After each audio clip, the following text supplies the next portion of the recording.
Hi guys, welcome back. This is Maths 3000. Today I'm going to go over the multiplication law for powers. So when multiplying powers with the same base, you add the powers at the top. Okay, so let's run over these 5 examples here. So we've got 2 to the power 5 times 2 cubed. So our base number is 2.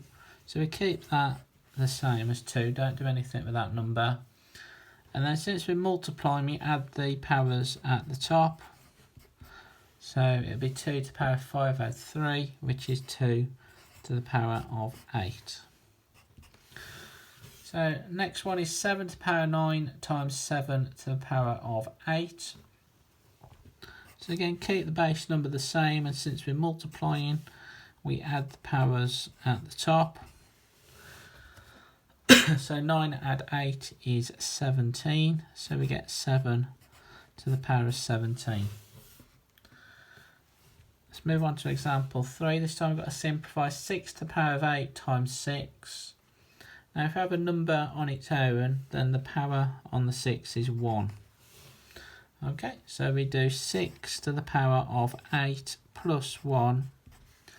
So that would give 6 to the power of 9. So let's move on to example 4. So this time we've got to simplify x to the power of 10 times x to the power of 4. So again, keep the base letter the same, which is x, and we add the powers because we're multiplying. So 10 add 4 is 14, so it's x to the power of 14. So one final example then.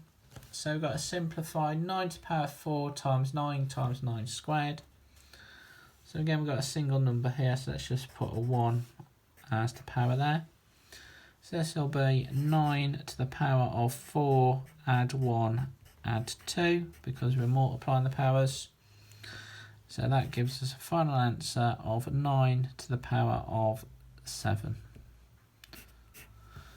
So I hope you liked this video then. If you did, like and subscribe, and I'll see you next time.